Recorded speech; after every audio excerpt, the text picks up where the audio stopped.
I would like to officially welcome you to another Age-Friendly Live show. My name is Leonid Lenny Orlov. I'm here for the coffee hour this morning. I hope you go ahead and pour yourself a hot beverage. We're going to learn about Aging and Disability Services, the Area Agency on Aging for Seattle and King County. We'll get a very brief update on coronavirus vaccinations. And we'll also hear where is the Seattle Public Library on their road to reopening. If you find this programming of value, we definitely would love it if you would consider subscribing to our channel on YouTube. It's at youtube.com/Aging King County, which is the official YouTube channel for the Area Agency on Aging. So at this time, I am going to switch us over to the environment where we will be presenting today's panel.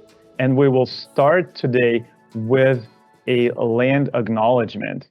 So at the City of Seattle Human Services Department, we acknowledge that we are on the traditional land of the first people of Seattle, the Duwamish people, past and present. We honor with gratitude the land itself and the Duwamish tribe. Please visit duwamishtribe.org to learn more about the Duwamish, people of the inside, who are still here, and find out how you can get involved. We thank you. And as we move to the next slide, I want to officially welcome you to this month's coffee hour. It's an age-friendly program, and you'll hear a lot more about age-friendly Seattle later, so we won't talk about that today. I just want to introduce our virtual studio moderators, Gita Hammam, Justin England, Meg Wolf, Micah Taylor-Judd, and myself, your host, Lenny Orlov. Please get your coffee and questions ready, as I mentioned, because it's never too early or too late to ask a question. If we happen to run out of time or don't get to your question, you're certainly welcome to still put it in the chat, and we will post it on the YouTube channel for our presenters to respond. A reminder to click the gear underneath the video to enable closed captions in Arabic, Chinese, English, Korean, Russian, Spanish, and Vietnamese. If, however, you have questions that are beyond what we're covering today, even though we are covering the Area Agency on Aging, any question related to aging or disability can be answered or at least referred to at Community Living Connections. You'll hear a lot more about Community Living Connections today as well, but I just want to list the number at the top of the program, which is 1-844-348-5464, and that website is communitylivingconnections.org. On the next slide, I want to invite you to come back 2 weeks from now. In case you didn't realize until now, Coffee Hour does have a sister program. It's called Close to Home, Stories of Health, Tech, and Resilience. Unlike the Coffee Hour, which is on the third Thursday and welcomes older adults to connect, communicate, and give feedback to government decision makers, such as folks that we'll be meeting today, the first Thursday of the month welcomes voices of community leaders. And as we start celebrating Pride Month on June 3rd, we will welcome Tom Rasmussen from the AMP, AIDS Memorial Pathway, Amy Cunningham, who's making a return appearance from Aging with Pride IDEA. That stands for Innovations in Dementia Empowerment and Action at the University of Washington. Last but not least, we are also welcoming back for a return appearance the Executive Director of Gen Pride. And we are producing both of these events in partnership with the Seattle Public Library, starting in 2020. And that's been a really great partnership, both for in-person events, virtually, and hopefully someday as sort of a blended hybrid format that we will transition to as things begin to reopen. But how are they reopening? What is happening at the library at the moment?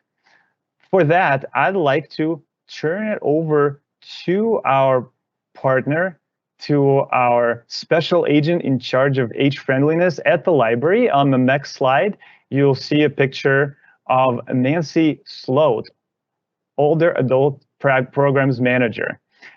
Nancy, I want to welcome you back to the program. Thank you so much for being here. You're live on Coffee Hour. Thank you, Lenny, so much. I assume everybody can hear me. And good morning, everyone. I'm as the slide says, I'm the Older Adults Program Manager for the Seattle Public Library, and I work and create programs and services to make the library age-friendly and accessible to everyone. So this morning, I have a few minutes to give you an update on what's new at the library, and as Lenny said, what's going on our road to reopening as we continue to add more services and open up more branches. And before I start, I just want to say how much I also appreciate our partnership with Age Friendly Seattle and Seattle Aging and Disability Services. So could I have the next slide? I know everybody, myself included, we really want the branches to be open for in-person services. And actually, just about 2 weeks ago, we opened our first 3 branches for in-person. And then just 2 days ago, on Tuesday, we opened the Broadview branch. And we've been hearing just so many comments from people about how grateful they are to be able to actually be inside a library building. And we are planning on opening more branches. We're just working out how the in-person services work and shaking everything out to make sure that it runs smoothly. Could I have the next slide? Go back one. I think you skipped one. But the services that we have, the basic services on those 4 in-person branches, first of all, you can have access to computers, and I know many people have relied on the computers in our buildings for access to the internet, access for employment, education, searching, for so many different kinds of things that we can use computers for. People could bring in their own devices and connect through our Wi-Fi. We have scanners and photocopiers, and staff will help you get copies, and we still have 10 free black and white copies a day for everybody. We have charging stations if you need to charge your devices. You can pick up your holds. You can just sit in the library if you'd like. You can talk to library staff with information questions. You can talk to the circulation staff with questions about your account or to get a library card. Could I have the next slide? So the hours for the in-person branches are all the same, so that makes it easy to remember. Tuesday through Saturday, 12 p.m. to 6 p.m. And during the open hours, we're going to alternate between being open and then closing for a period of time from a half an hour to an hour so that we can clean the buildings. So just call your local branch or call our quick information line, and that phone number is up there on the screen, 206-386-4636, to find out specifically the hours that within 12 p.m. to 6 p.m. that the branch is physically open for you to go inside. At all hours on those days, you can actually pick up your holds regardless. We do have 25% capacity in the buildings right now. And obviously, given the new guidelines and regulations, we're planning to increase that capacity. At this point, all masks are required for anybody coming into the building. Could I have the next slide? Meanwhile, we have a total of 16 branches, including those in-person ones, where you can pick up holds. We've been doing that since last summer. And so basically you put a hold on a book or a DVD or an audiobook, and you wait for the notice that it's come to the curbside branch that you've asked it to be sent to, and then you go pick it up. You don't need an appointment. Just one thing to know is that if it's uncomfortable or difficult for you to wait on any line or go up any steps, or if it's difficult to get in or out of a car, then you can call the branch once you're there, and staff will find your materials, check them out to you, and bring them out to your car for you. So that's great to know. And could I have the next slide? For those of you who came in early, before the official program started, we saw a short video about our Library Equal Access program at the library.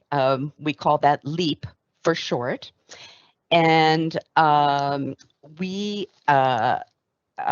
it is a lab, a physical lab in the central library, which has all kinds of accessibility equipment and software, for example, and also staff that is there to really help you use the equipment and to answer any kinds of questions that you have about library services, and also to make referrals to other agencies and organizations in the Seattle-King County area that can work with you for your personal needs, etc. So some of right now, the Central Library isn't open, so that lab is not there. But at all those in-person branches, we do have some computers with assistive software on them, including magnification, the Zoom screen enlarging software, and also JAWS, the screen reader. So again, you can always call the branch to find out what we have. Could I have the next slide? All right, one of my favorite programs at the library is Adult Summer Reading Bingo. And for many of you, you may be familiar with children's summer reading programs to encourage kids to read during the summer and to not lose sort of what they had gained during the school year. But we always thought that adults were left out of that. So about 7 years ago, we instituted Book Bingo. And basically, you're going to get a bingo card. I have a picture of the bingo card this year up on the screen. And there are 25 squares, and each square has a type of book that you need to read to fill that square. So funny, we change the squares every year. So one of my favorite ones this year is a book that made you laugh. I think we can all go for that. That's been really popular. We have another example, a book which takes place. The location is in an Olympic host city, for example. This year, we also have a book written by an Asian American or Pacific Islander author. There are lots of squares, and you know what? It'll take you sometimes out of your comfort zone. Books and authors that you haven't known before, or a genre like graphic novels that you tend not to look at. So it's really fun. So basically, you need to get a row of bingo, right? Either a row vertically, horizontally, or diagonally. Or you can go for the blackout, and then you submit the card, or if you feel comfortable, you can take a picture and upload it to social media. And there's some cool prizes. You'll be entered into a drawing for some very great prizes. So it started this week, it's early this year, and goes all the way through to Labor Day. So have fun with it. Could I have the next slide? And I think that one of the things that's always associated with the library are author programs, and we have continued with those this year. And I'm very excited about the next program. On May 25th, the author is Michelle Duster. She's written a book called Ida B. the Queen. Ida B. Wells Barnett was born enslaved in 1862. She became a journalist, and she is very well known for her exposés of the horror and the prevalence of lynchings in the South. Michelle is the great granddaughter of Ida B. Wells Barnett. So I'm really looking forward. I've already registered for the program, and I hope you do too. And then on June 1st, we'll be having a panel with Linda Mapes, and she's the author of a book on called Orca, Shared Waters, Shared Home.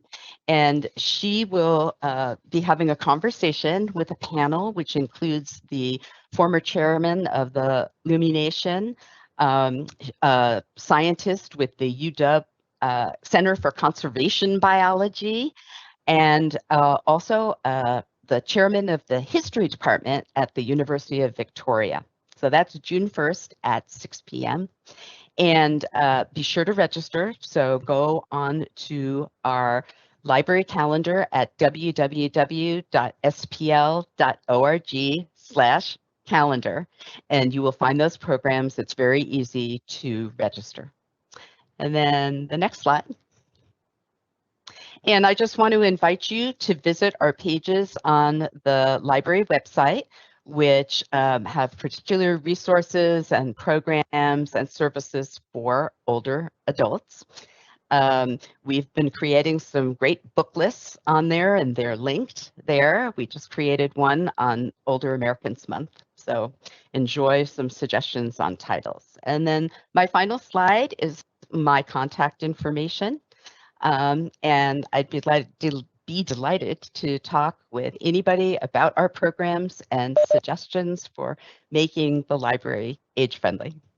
And that's it for this morning. And thank you very much. Lenny, back to you. Thank you very much, Nancy, for coming back and giving us an update. It looks like folks are taking an interest in your presentation, and there is already a question for you. This question comes from Terry Cleveland with Fairfield Residential. Terry says, we have senior affordable apartment communities in Auburn and Federal Way with vacancies and low rents. Do you have any insights on where I can network to help spread the word? Will the library accept our flyers? Thank you. I'm not sure I heard the whole question. Right now, we're not really we don't have the space to take flyers from other organizations. Normally we do. We have lots of areas in all the libraries which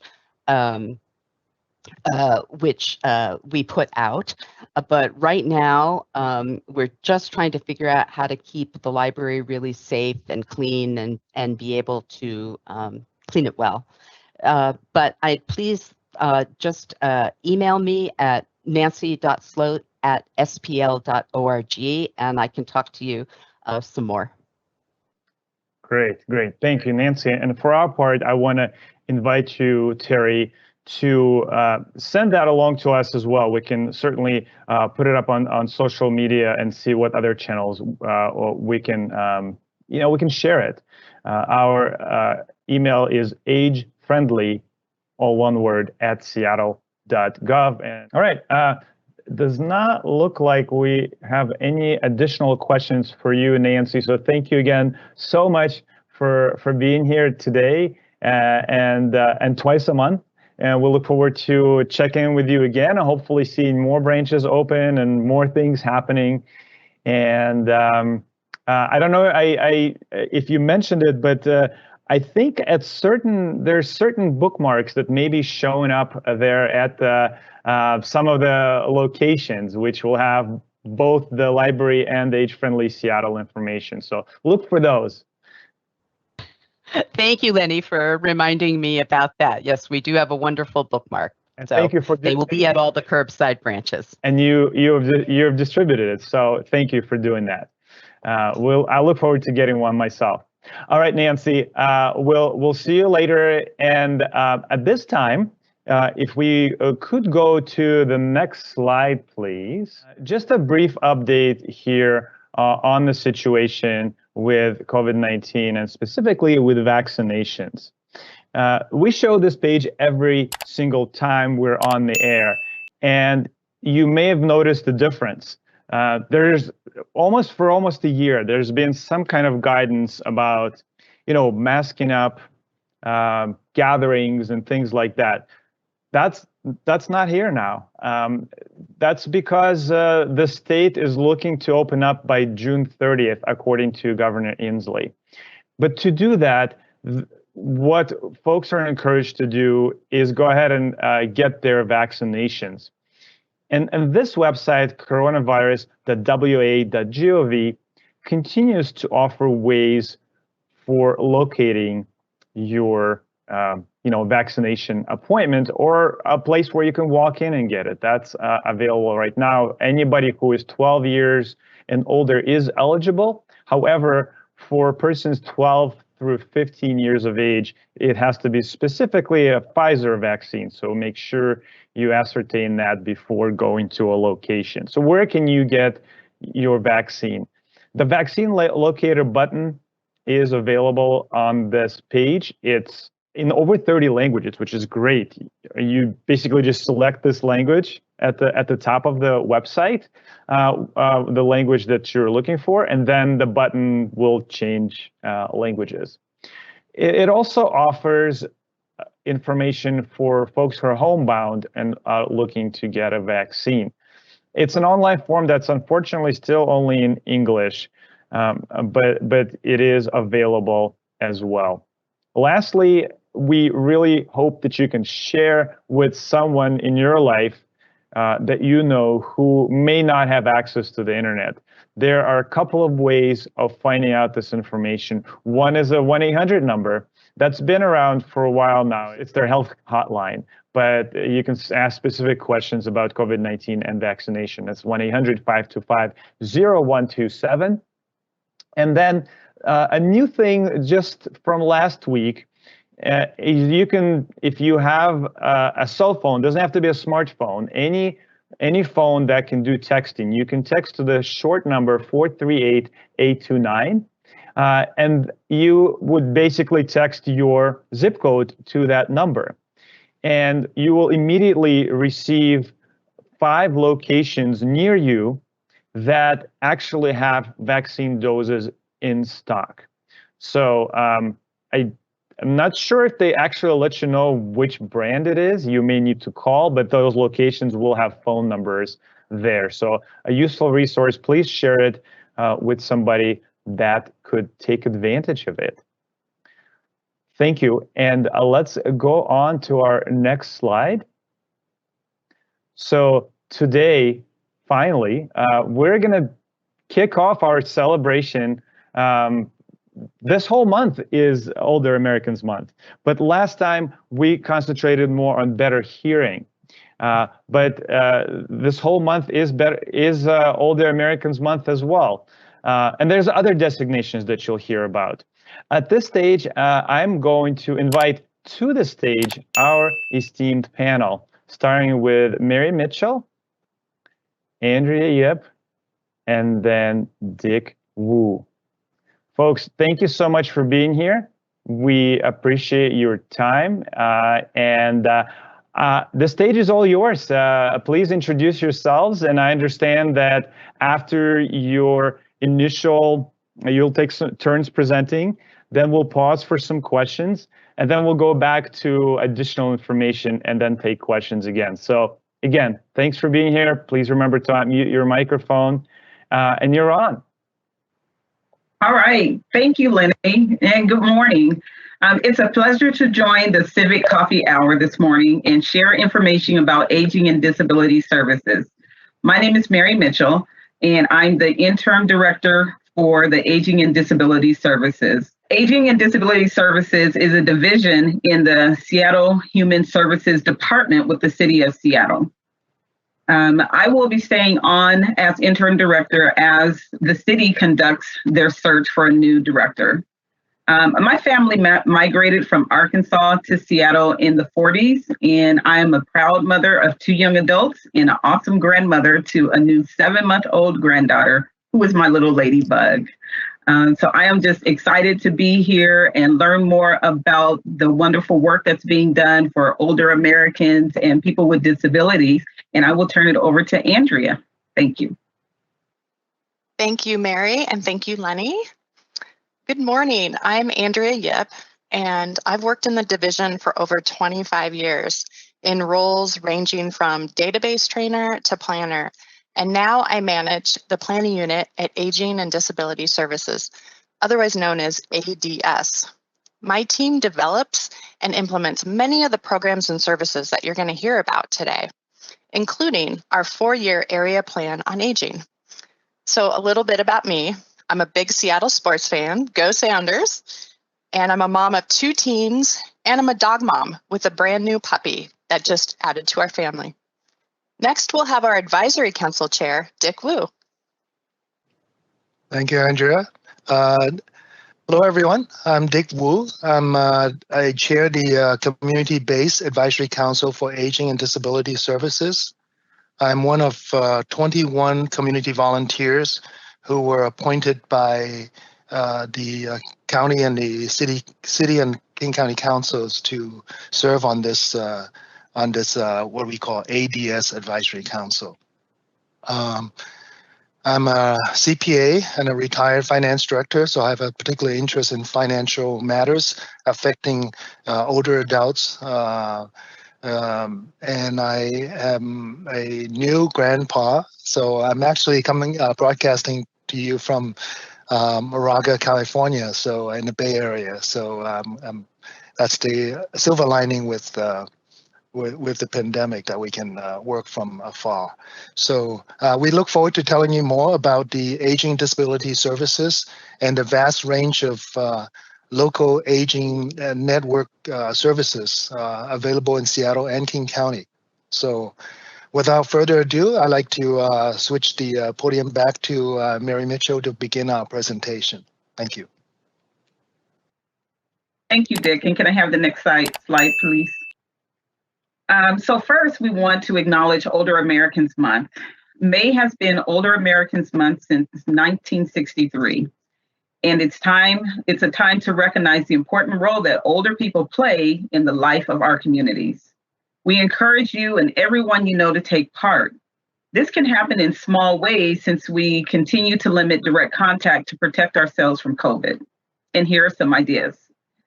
Send a note or send a card saying how much you appreciate an older person in your life.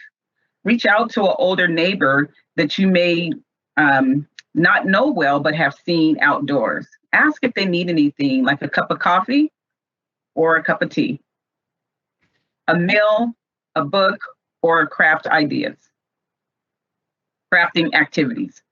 Help an older person with weeding or other outdoor gardening projects. Maybe organize a letter writing party and send notes or artwork from family and neighbors to nearby senior living communities. Coordinate an outdoor music gathering that neighbors can take part and enjoy from near or afar. Maybe organize an outdoor game night or in the afternoon. Or just wave and say hi to everyone you see, no matter what the age. But take some time to reach out to our older Americans and just let them know that you're thinking about them, especially during COVID time where it's been tough with everyone having to be separate. And now I'll turn it back over to Dick. Go ahead and go to the next slide, please. Thank you, Mary. So who do you see in the picture there? So this is my attempt of history, I guess. I'm a history buff. So I wanted to, I've done some research and knowledgeable about some of the historical events from when some of us were in our formative years. In the 60s, I guess. So this is a little history on the Aging Disability Services, how it came to be, as well as the Advisory Council. So more than half a century ago, about 57 years ago, following the tragic death of John F. Kennedy, beloved president there, a Texan vice president, Lyndon B. Johnson, was sworn in approximately November of 1963 to become president. And he followed a path laid out by his predecessor, and he embarked on shaping the country's future in unprecedented ways. They call it the Great Society Initiatives, and he proposed and successfully made changes in the forms of policy, regulation, fiscal changes. All of these were aimed at the total elimination of poverty and racial injustice. Now, we all know that didn't totally succeed 57 years later, but we're still hard at it. We're Americans, we're dogged. We will continue the good work laid down by our predecessors. Just want to mention also, Seattle is home to about 130,000 residents are over age 60, which is about 17% of the city's population. So you can tell I'm a numbers person. The King County has a population of approximately 2.3 million. 29%, almost 3 out of every 10, are over 50 years old, and about 12.1% are 65 and older. So it's one of our fastest growing segment of our population. So that's why the greatest generation who are joining us today, thank you for all your good work, and will continue to contribute to society. So next slide, please. So in 1964, Lyndon B. Johnson was re-elected as president for his first elected term in a landslide victory, and he brought with him also a large Democratic Party majority to Congress. So that made it somewhat easier to push through many of his programs. Some of the more notable programs in history were enacted the following year, and that was pretty quick. The Civil Rights Act of 1964. The Congress also amended the Social Security Act in 1964-65. And remember, the Social Security Act was passed back in 1935. And so in 1964-65, the amendment was passed to create what we now know as the Medicare program and the Medicaid program. So it's only been here for just a short while. The Voting Rights Act was also passed to ensure that people can vote. So if this rings a bell, I think it's no wonder. So the Voting Rights Act 1965, and the one we're interested in most for today is the Older Americans Act of 1965. The photo that you see there shows LBJ signing the Civil Rights Act, I guess, on this one. And behind him is Dr. Martin Luther King Jr. And those of you who are old enough will see that to the right, second to the right, is Warren G. Magnuson, senior senator from the state of Washington. Next slide, please. AAAs. What are AAAs? It's not the American Automobile Association, of which I was a member for about 40 years. AAAs are area agencies on aging, and they were nationally established and chartered under the 1973 Older Americans Act. And these are on-the-ground or community-based organizations charged with helping vulnerable older adults live with independence and dignity within their community. And all of the AAAs play a role in a wide range of long-term services and support and the ADS in Seattle, as the ADS Seattle King County is one of our 13 AAAs across the state. So let's see if I have any other points I wanted to make. There are more than 600 area agencies on aging across the country, and everyone who lives in the United States live within the boundary or the territory of a AAA, and they can get help from their AAA in choosing services and living arrangements, and that will help them as they age. I should also mention that at this point, as you get older, there are 3 areas that are particularly important to focus on. It's a 3-legged stool, I call it.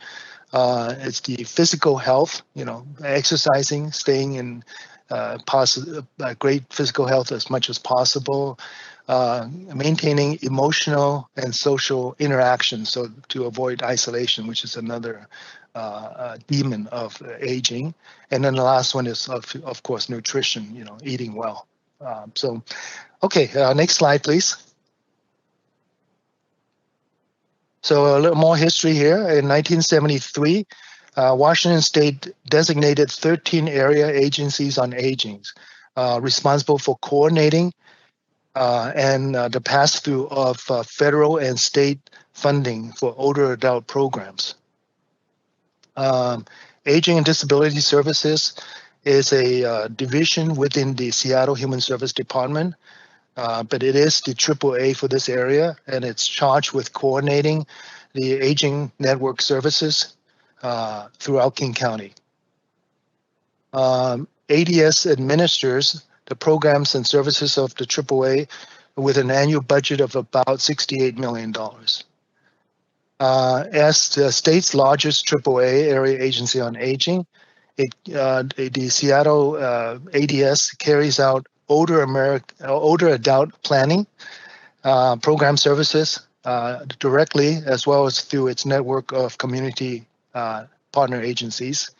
And they do all this good work with funding support from the federal government, from the state of Washington, as well as from the city's own general fund revenue. So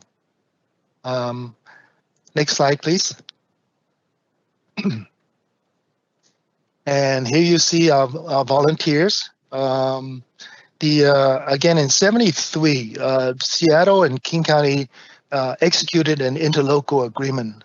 So rather than having an agency service, aging service organization within the city and one for the county, the city and the county executed an interlocal agreement to establish the Seattle King County Advisory Council on Aging and Disability Services, which I currently chair. We're planning an advisory body that currently, as I mentioned, comprised of 21 appointed members. And we're responsible for advising the AAA staff through Mary Mitchell's division and with Andrea. We're responsible for advising them on program planning and service delivery, and also for advocating. So that's our advocacy role, working to advocate for the welfare and the funding and the legislative programming at the federal level as well as the state level. So our goal is to support the health and well-being of older adults in Seattle and King County. So again, the picture that you see up here dates back to 2019, and I'm proud to say that we have not aged a bit since 2019. That was before the pandemic. And we have been meeting, because of the pandemic, we have been meeting online since, virtually since March of 2020. Next slide, please. So I wanted to also mention that in 2005, the voters in King County approved the Veterans and Human Service Levy at the time. And it's a 6-year program, and I'm proud to report that we're in our third round of the levy. And in the third round, they finally woke up and wisely inserted seniors, our largest, fastest growing segment in our population. So it's now known as the Veterans, Seniors, and Human Service Levy. And this levy program provides about $60 million a year. 1/3 goes to veterans and military families, and 1/3 goes to human service vulnerable population or resilient community is the new name for it. And then 1/3, approximately 20 million, goes to seniors and services. So in recent years, ADS, working with Andrea and Mary's department, they've been coordinating the countywide planning. And remember, their services and programs are served countywide, and not just within the city. So they've been coordinating their planning as well as services with the Public Health Department of Seattle-King County. So so the partnership predates the COVID pandemic. And so when the pandemic happened, the ADS and the county public health department were ready to roll, ready to work together from the beginning. We also coordinate with King County's Department of Community and Human Services, the department responsible for the various programs, including the Veterans, Seniors, and Human Service Levy. And I also serve on the Levy Oversight Advisory Board Senior Committee, along with another member of our council. I think just going to mention that the levy money focuses on affordable housing for seniors with respect to the senior funding, focuses on nutritional needs for seniors, and as well as senior activities and programs to promote, as I mentioned before, the physical health, the social interaction and emotional health, as well as the overall health promotion affecting seniors. So I think that's it. Without further ado, I would like to turn this over to Andrea to further the presentation. Thank you. Next slide. Thank you, Dick. That was wonderful. I love hearing the history. So ADS, like Dick said, focuses its funding support on countywide activities, promoting healthy aging, improving the health and quality for older adults, connecting older adults and individuals with disabilities with available resources, and providing assistance and supporting family caregivers. And we do this in partnership with the King County Veterans, Seniors, and Human Service Levy and public health staff that Dick spoke about on the last slide.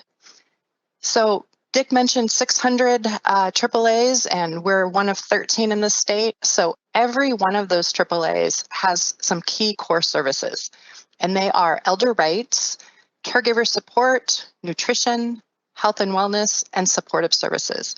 Example of ADS's core programs include congregate and home-delivered meals to promote nutrition and social connectivity, transportation services, case management, health promotion programs, and information and support services through community living connections.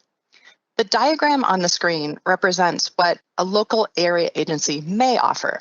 It has a lot of information in it, and I'll read the local services, which are featured in the circle of green dots. So we have adult day services, Alzheimer's program, caregiver support, case management, elder abuse prevention, employment services, health maintenance, health promotion, information and assistance, legal services, nutrition services, senior centers, and transportation. Next slide, please. So who do we serve? Aging and Disability serves adults of all ages, and we focus on King County residents age 60 and older, 18 and older adults who are receiving Medicaid long-term care services, and unpaid caregivers who are 18 and older. And our priority populations are ethnic and cultural minorities, and people with limited English proficiency. We also serve rural residents and older adults who are socially isolated, low income, who may be in poor health, and at risk for institutionalization in, for example, a nursing facility.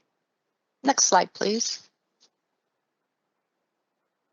In 2020, ADS served over 51,000 individuals, and over half of them were people of color. This slide represents data on a small sample of our work last year. More than 1 million meals were served or delivered to over 15,600 clients. And more than 14,000 wellness checks were conducted, ensuring that our most vulnerable clients had resources they needed to stay safe during the COVID pandemic. More than 7,600 clients requested information from our Community Living Connections Network, over 10,000 times. And more than 6,500 older adults received one-time Senior Farmers Market Nutrition Program voucher booklets. And more than 6,400 people participated in virtual events like this Civic Coffee Hour and Age Friendly Seattle's other series, Close to Home. Our primary care liaison reached out to over 66 healthcare providers last year, helping them learn about resources we provide that can help ensure their patients' recovery or health maintenance. And an ongoing partnership that we have with Seattle Fire received an award from the National Association of Area Agencies on Aging. You may have heard of Health One and now the recently expanded Health Two, in which ADS case managers ride with Seattle firefighters to triage issues that are urgent but not life-threatening. Next slide, please. Every 4 years, ADS, with input from our advisory council, aging partners, and the public, produces an area plan that serves as our roadmap to services for the upcoming years. We provide updates every 2 years and an annual report card on progress. We submit this plan to the state, which in turn produces a state plan on aging that is submitted to the federal government. 2021 is an update year. And this year, we'll add a new COVID section, something no one could have seen coming when we were planning and creating the plan in 2018, 2019. We'll work closely with our partners at King County and Public Health Seattle-King County on the plan. Next slide, and on to Mary. Thank you, Andrea. And being new to the department and to the division, it's just amazing at the dedication that I see of not only the Human Services Division department, the ADS division, but the partners across the state as well that have worked very hard during very challenging times of COVID and have been able to make sure that our older Americans and people with disabilities still had access to services. So now you may be wondering how people who need our services and support can get them. We'll get to that in a moment. But first, we'd like to ask if there are any questions in the chat about what we have covered so far. And I'll turn it over to Lenny. Thank you, Mary. Really appreciate that transition. And thank you, Andrea and Dick, for covering so much already. And there's already been a couple of questions here in the chat, some of which have been answered, but some of them we're going to post to the panel here. I'm going to briefly turn it over to Michael Taylor Judd to kick us off with these questions. But before I do that, I want to encourage everyone who is watching right now, go ahead and type your questions in. Everyone is encouraged to participate. That's why we have these. That's what, as Dick was talking about. This is social and civic participation, and keeping your government accountable. So over to Michael for that question. Thank you, Lenny. Dick, a question came in asking, are there any open positions on your advisory council right now? And if so, how do I apply? And are there other ways I can get involved? I can certainly answer that question. Yes, there are definitely openings. There's natural turnover as people move out of state. we had members who moved to the great state of Hawaii, but they don't know what they're missing here in the state of Washington. But they're natural attritions, I guess. And if you're interested, I would encourage you to maybe attend one of our virtual meetings. Make sure that you're comfortable and you enjoy this type of work. It's a commitment. It's very enjoyable to me, very gratifying, but it's also a commitment on all the members to attend the meetings. So I would suggest that you contact perhaps me through I believe my contact email is advisorychair, ADVISORYCHAIR at AgeWise King County, AGEWISE King County, KINGCOUNTY. Go ahead and .org. Go ahead and send us your leave us your email address, and we can get back to you. The process does involve a nomination by either the appointment through the mayor's office, and then confirmation by city council. Of the 21 that we have, 21 members, 2/3 are outside of the city. So the county is responsible for appointing 14 out of the 21. And that's by design, because 2/3 of our older adults live outside of the city of Seattle in King County. So feel free to share us or leave us some information, or contact us through the advisory chair at agewisekingcounty.org, and I'll be happy to either get back to you or make sure the management staff here can get back to you on the process. But I would welcome anyone who's interested to join us at some of our meetings. It's a 2-hour meeting on I believe the second Friday of each month typically. And we spend about the first half of the meeting with invite speakers on interesting and timely topics. And then the second half is typically a business meeting, reports from committees and staff and our partners. So hopefully that answers your question. Great question. Thank you. Thank you, Dick. And it looks like there's more questions there in the chat about the advisory council. Let's go to Justin this time for the next question. All right, thanks, Lenny. So the question that came through, will the advisory council provide for seniors and persons with disabilities, for example, the need for education equipment, internet access, services online, so that they can be accessed during COVID-19 shutdowns? Well, we do encourage everyone who's interested and want to participate, want to learn, to take part in our activities, both in our activities as well as being on the advisory council. And I'll turn to perhaps Andrea to answer any questions on access. Before COVID, we were meeting, as I mentioned, once a month. And we do participate in other committees as well, advocacy committee and planning and allocation committee. So we didn't meet in person, but since March, as I indicated before, we've been meeting virtually. And one of my interests for this next year going forward actually is internet for all. I do know that internet connection is not always reliable in many of our communities. And we do know that many older adults have virtually no access to the internet, the digital access to our programs and services.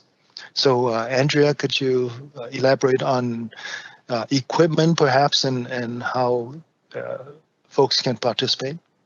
Sure. Thanks for the question. So we do try to provide access in whatever ways we can.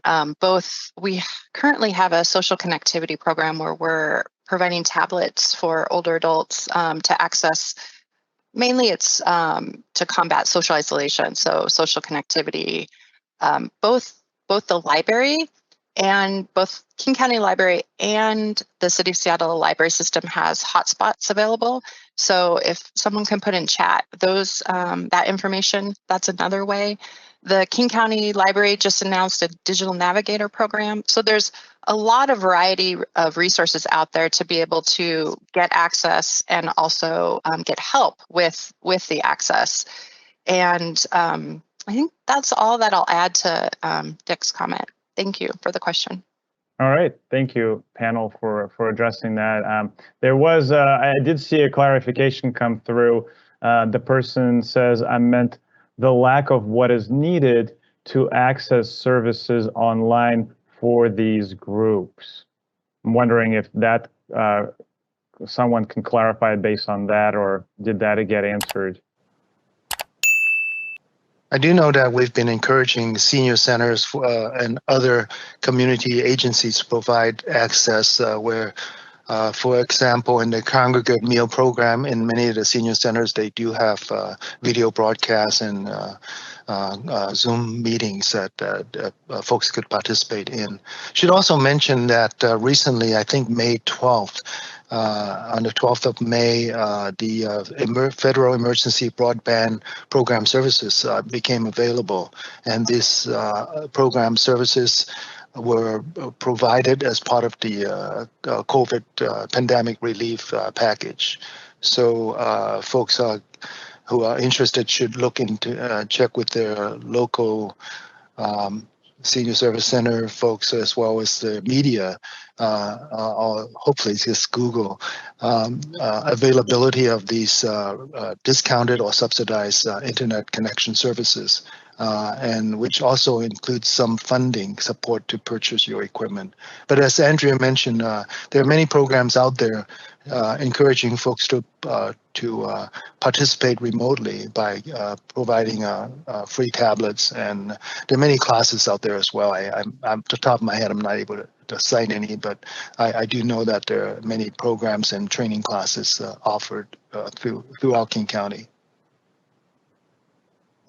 Thank you for addressing that, Dick. And actually, thank you for bringing up the emergency broadband benefit. I want to invite folks, and we'll talk more about Age-Friendly Seattle in just a moment, but I want to invite everybody to, if you haven't already, to join our email list.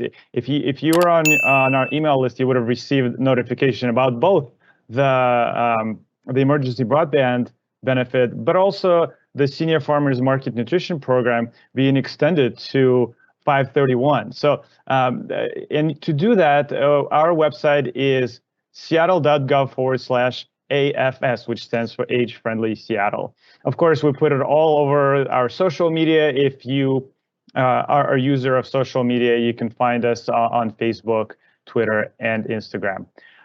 With that, I don't believe we have any additional questions. So I'm going to invite our panelists to continue with their presentations. And I believe next up we have Mary. Is that true? Yes, and thank you, Lenny. Can I have the next slide, please?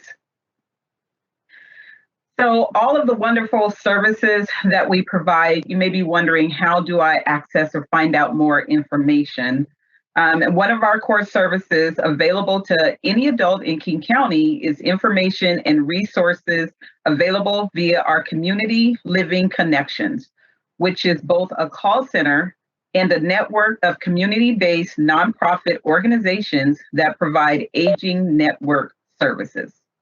And this is the front door to all local aging network services. And they can be reached at the number on the slide. So I encourage you to take down the number, share it with your family and friends, 1-844-348-5464. And this will connect you to to professionals that are there to help you with the calls. They're professional, confidential, and free of charge. So again, that phone number will just connect you to people that can help you to figure out what services fit your specific need. So any adult can call and inquire about the services and support for themselves, for a loved one, or for anyone that they are concerned about. And so now I will turn it back over to Andrea. And next slide, please. Thank you, Mary. I also want to mention that if you do have questions about access, whether it's, broadband, hotspots, resources available, tablets, the Senior Farmers Market nutrition program, you can call the Community Living Connections number and they will help you with those kind of resources as well. So age-friendly, we would be remiss if we didn't tell you about age-friendly communities. Age-Friendly Seattle is a City of Seattle initiative to make Seattle a great place to grow up and grow old. Our host today, Lenny Orlov, is an Age-Friendly Seattle coordinator who works citywide out of our offices. And we have 2 additional age-friendly staff members and an intern too. And we'd like to say that everybody at Aging and Disability Services is age-friendly. 3 other Washington cities are members of the network. Puyallup led the way in 2015, and a year after Seattle, Tacoma joined in 2019. And in 2020, we welcomed the city of Renton. The age-friendly designation is aspirational. More than 500 communities have engaged in developing action plans, a process that takes several years as city officials and residents look for ways to improve transportation, housing, buildings, and outdoor spaces, social and civic participation, respect and social inclusion, communication and information, and of course, community support and health services. Age-Friendly Seattle recently received the American Society on Aging's Award for Multicultural Aging due to events like this one. Congratulations, Age-Friendly. Next slide, and on to Dick. Okay. Well, I just wanted to add one more comment. The Community Living Connections phone number that was shown during Mary's presentation, the 844-348-5464. That's a critical number. For many seniors who have no internet access, you can call and talk to a live person. And I know that firsthand because during the pandemic, and people were looking for places to get COVID testing done, as well as later on wanting to make appointments for the COVID vaccination shots. They were unable to do so, unable to navigate either because they didn't know how or didn't have the equipment or the connections to find out.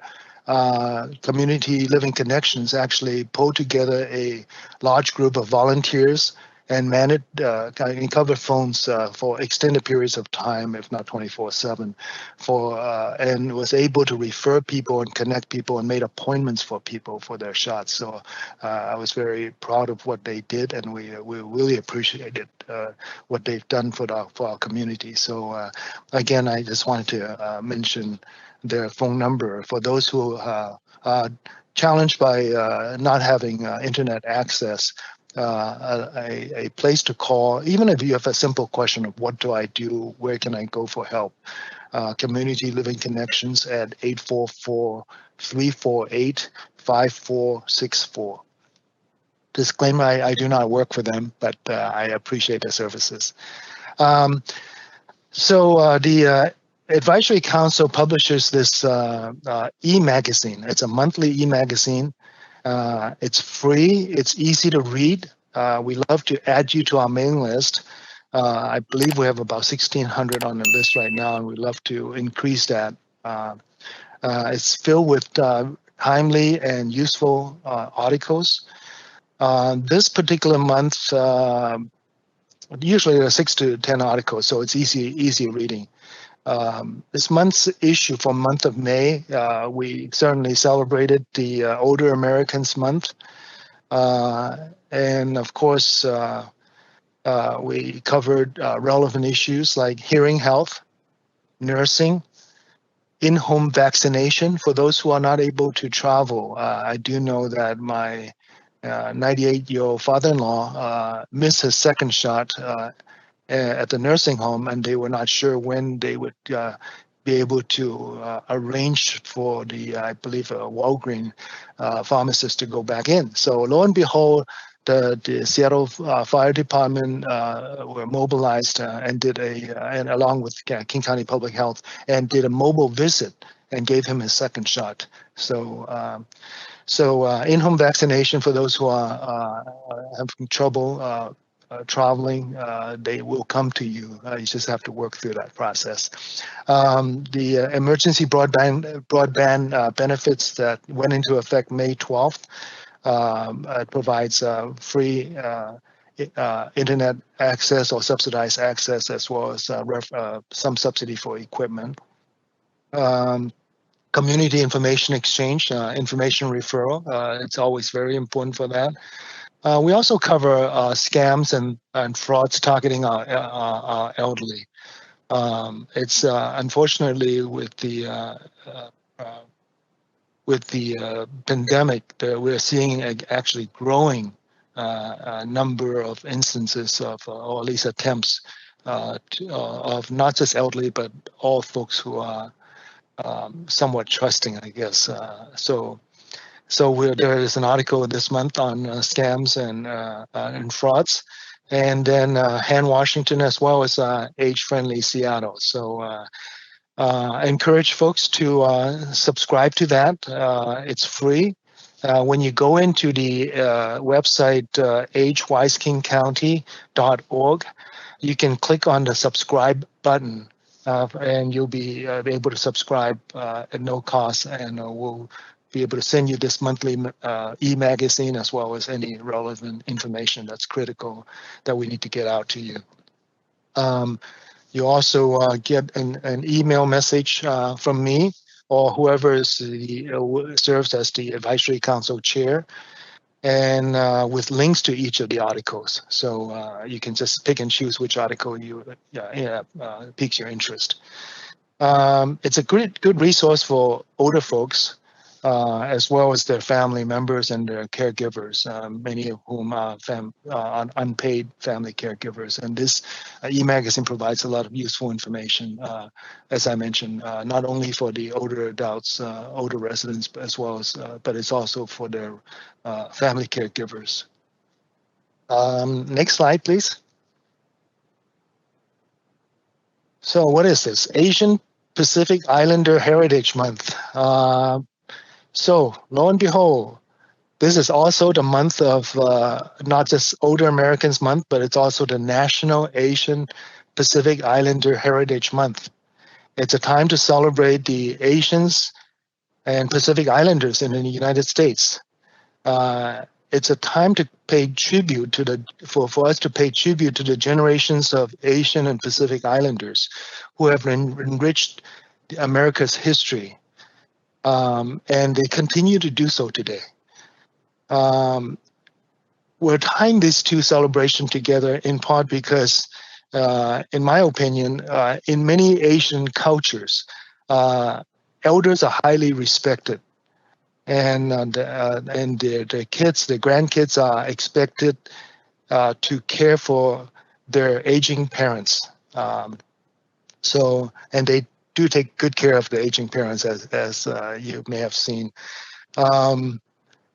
This is, I just wanted to mention the Asian Pacific Islander Heritage Month so that we can take a look at that and use that as an example for all of us. Before I say Happy Older Americans Month, I wanted to make a shout out to my 16-month-old grandchild here in California, who has now learned. We've been forced to at least use my broken Mandarin Chinese to teach her to be bilingual. So now she can say Mama, Dada, Nana, which is grandma, and Yeah. Yeah is Mandarin for grandpa. So this is an unscripted shout out to my grandbaby, Charlotte. So again, everyone, Happy Older Americans Month. Be strong and honor your elders. Now I want to hand this off to Mary Mitchell for her final few words on our presentation. Thank you. Next slide, I believe. Yes, thank you, Dick and Andrea. And again, I want to reinforce and just make sure that you guys reach out and contact us. We want to make sure that we are meeting your needs, right? We are here to make sure that you have what you need and how you need it. And I am so proud of the team that I have the honor of joining. They show up every day dedicated to working towards making sure that our older Americans and people with disabilities have access to services and are advocating on behalf. And I'm just appreciative of being a part of this community. So again, the number for the Community Living Connections, which is a great point of resource to figure out all of the different services, 1-844-348 5464. So we look forward to hearing from you. If you have any questions about our agency, we also have an email address that lands with my assistant, Jane, and that's aginginfo@seattle.gov. And then agency information can be found on agingkingcounty.org.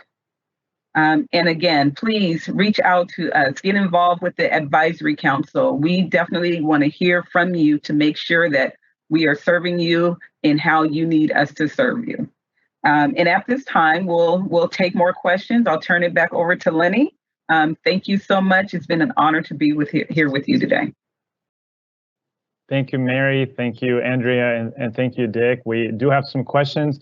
The first question is, are there any volunteer opportunities in the Age-Friendly Seattle program? And who would like to address that? Maybe Andrea? I would say, how about you, Lenny? I guess that's an option. Well, I would say we both can. Why don't you go first, and then I'll see. Sounds great. I can fill in for you. Thank you. So as one of the Age-Friendly Seattle program coordinators, I do want to let folks know, and I want to reiterate my invitation to join us on social media and on our email list, because we will be very soon, sometime this summer, announcing a way for the community to be involved in a number of projects and sort of initiatives that we're working on. For example, our action plan, as Andrea mentioned, runs from 2018 through 2021. So as we sort of round up our activities, and you're welcome to check out our annual reports for each of the preceding years, we're going to come up with what do we do next now that the action plan is nearing completion, and whatever that means, right? So we are definitely going to be looking for community input and involvement in where should Age-Friendly go next here in Seattle and maybe beyond. That's one thing I can think of. The other thing, as our city and county begin to reopen, we're going to revisit our Age-Friendly Seattle discount program. That program, as some of you may already know, includes gold cards and flash cards. Gold cards are for people who are 60 and above, and flash cards are for folks with qualifying disabilities between the ages of 18 and 59. This program, we list the discounts that are available in the community. Some of the big ones are the zoo is 75% off, aquarium is 100% free, you get 50% off at the animal shelter, the museums have discounts, et cetera, et cetera. As businesses begin to reopen, we're going to look for ways of inviting more businesses and certainly getting cards to more people. For example, we're looking to partner with the Seattle Public Library on distributing the cards. Usually they are available at community centers, senior centers, and community organizations. So we'll be looking for you all to be our ambassadors with the local area businesses, especially outside of Seattle. If you look at our current directory, which is on our Age-Friendly website, seattle.gov/age-friendly, you'll notice that a lot of the businesses are in the city of Seattle. We really would love to expand to the rest of the King County. So these are the two things that I can think of, but is there anything else that we could offer folks? Well, Well said, Lenny. Well said. I think at this point we don't, but keep checking back. I think as we start to move out of the pandemic and back into the streets, I think we'll be having more opportunities. So again, check out our website, seattle.gov age-friendly, and also you can always get a hold of us at the age-friendly email. So thank you for that question. I would also look beyond the age-friendly programs. There are many programs serving older adults in your community. They've been shut down because of the pandemic, but I have high hopes that they will be reopening. The meal programs and these are social gathering, bridge and poker, bingo type of activities. Helping out actually gives you an opportunity to learn more about the program and get to know people. So I would encourage folks to reach out to their senior centers who, because they've been shut down, one of our biggest concerns is that they've lost a lot of the volunteers. So they will be looking actively for, would be welcoming all volunteers as they open up over the next months or so. Thank you. Yeah, thank you, Dick, for mentioning these sort of gatherings that are already organically used to be happening all the time for decades and had to be put on hold during the pandemic. We hope that those can resume. And that reminds me, folks, actually, this event will hopefully go to being in person, but we realize not everybody can make it to the downtown Seattle library. The Central Branch is amazing. It's a great space. We really value the partnership, but not everybody can be there. So we want to continue the broadcast even as we go in person. And so we'll be looking for community ambassadors again to see, maybe your community already has gatherings where we could project it on a big screen and still take questions remotely, but have this sort of civic engagement going with technology now that we've had a chance to really learn how to employ it. So there's another idea, and if you have any thoughts on that, certainly do get in touch with us at the contact information that's on the screen, or you can email Age-Friendly directly, agefriendly@seattle.gov. And I believe we do have another question or two. So let me go over to Michael for at least one of them here. Thank you, Lenny. Yeah, there's a great question that came in. We've been talking a lot today about celebrating Older Americans Month. And so one of the listeners asked, do you only serve older Americans, or do you serve older people no matter what nationality they have? That is a great question. And just yesterday in our planning unit, we started talking about whether we should be looking at changing Older Americans Month to something else, something that is more inclusive. So the answer is yes, we serve all. It does not matter of your status. And I think I presented earlier, generally we're serving 18 and older. So whether they're family caregivers or those receiving Medicaid services, or just general older adults that need services, no matter what your citizenship is, we will be serving, we will be helping. So great question. Yeah, the key word is older adults. We are serving older adults. Americans is such a generic term for anyone who is whose presence is physically here in the United States. I wish we could go overseas and serve, but that's another story for another day. Yeah, thank you for clarifying that. And I think it brings up mixed emotions for people. As a former refugee, I really take pride in being American, but also recognize that does not describe everybody who lives here. And certainly good to know that we are serving everybody. There's a question there. Speaking of reopening, who decides when senior centers and adult day health programs will be open again? Yeah, I couldn't address that. That's a great question. So what happens is all of the organizations that we work with and the service programs are taking direction from the Department of Health. And so as the Department of Health comes out with guidance and then it's trickled down to the local health departments.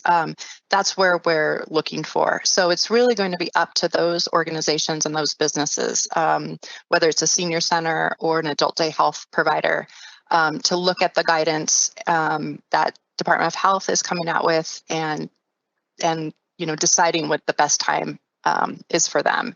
And staff here at Aging and Disability Services are happy to partner in kind of thinking through that, but we won't be driving what your organization will be doing. That's going to be really up to the organization and the guidance coming from Department of Health.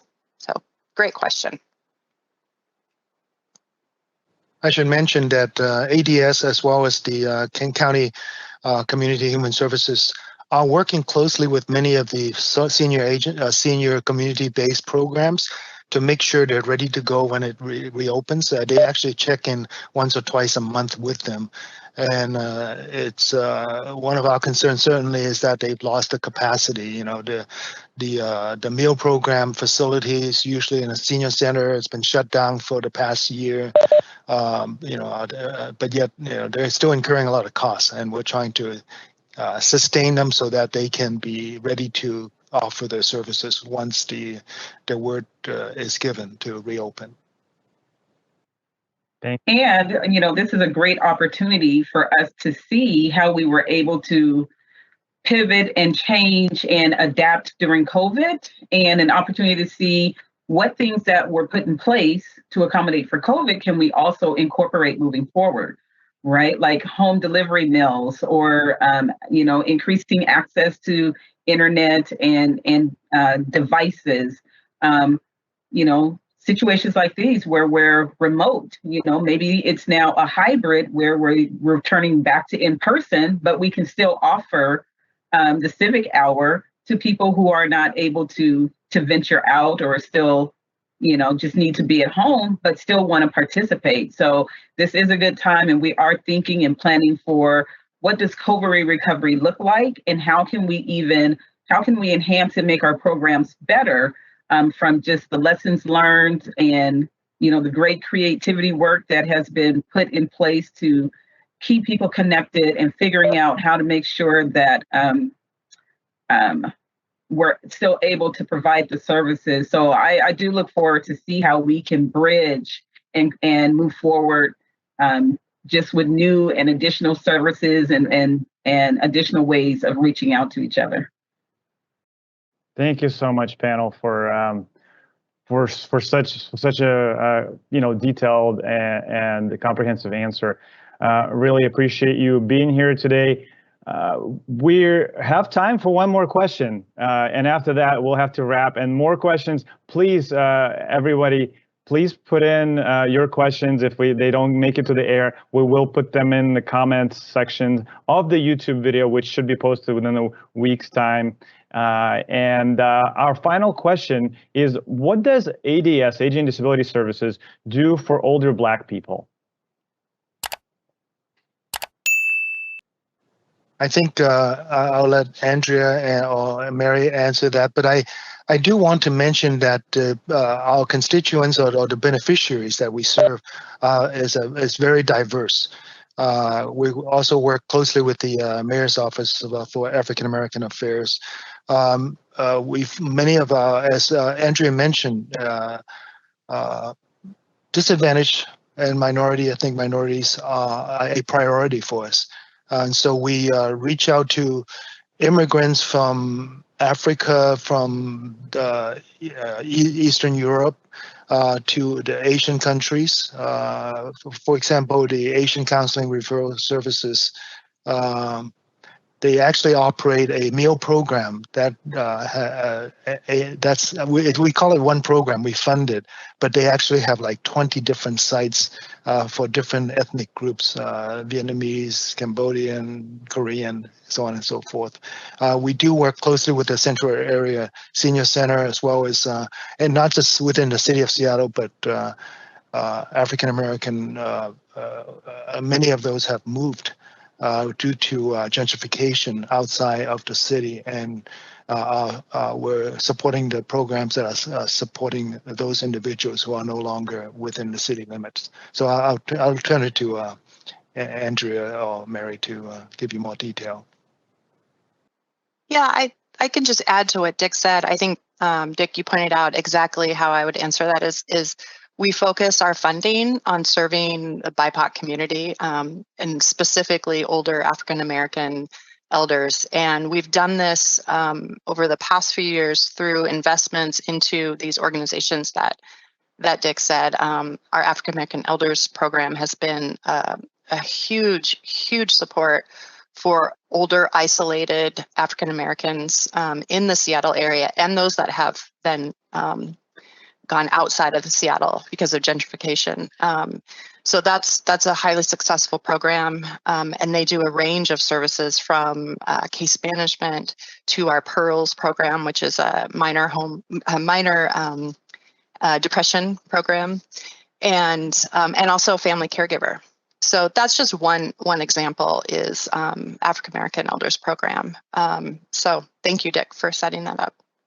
And then also being new to this program, I am the sponsor for that Mayor's Advisory Council for African American Advisory Council. And so I am definitely staying tied to the community and listening to what are the services that are needed. We internally, we also look at our data to see where are we missing the mark, right? And how do we make sure that the Black community and other communities as well that have been historically harmed by government or excluded, or may not be able to access services, like how do we make sure that we are reaching out and bridging that gap, right? And also looking at our policies and procedures, how do we make sure that we are not continuing institutional harm, right? That we've inherited and it's on our shoulders now to undo. And so we are working together and leading with race and making sure that we are connecting.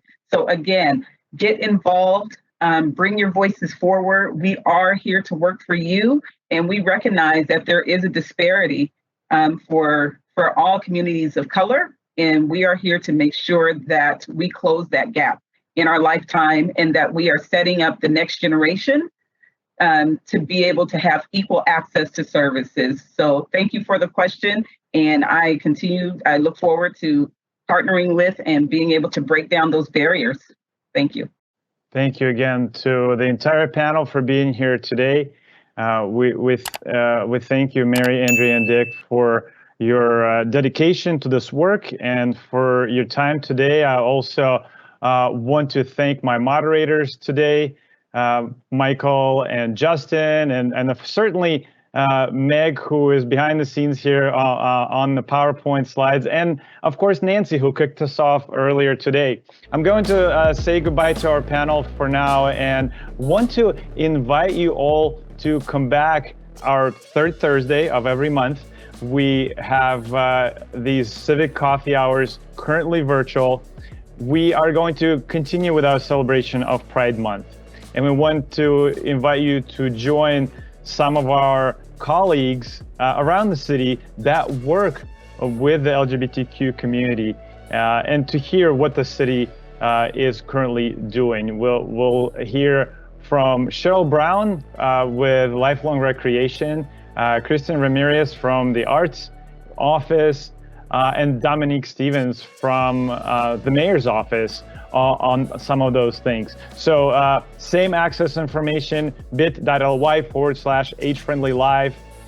There is a phone number. The phone number may change, but part of that whole accessibility point, not everybody has internet, even on smartphones, but we try to provide a phone number in case folks wanted to reach us that way. Last but not least, speaking of phone numbers, Community Living Connections. You're going to hear that a lot in our programs. You're going to hear us talk about it all the time because it really is a great network for support for folks with aging or disability issues. 844-348-5464 or communitylivingconnections.org. You can see a map of all the different agencies all throughout the region where you can get in touch and get support.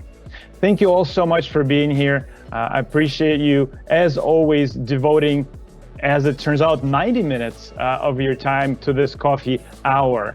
We hope to see you in a couple of weeks. We hope you will follow us on social media, via email, or subscribe to us on YouTube. This is where we post all of our content like this and other interesting and useful things.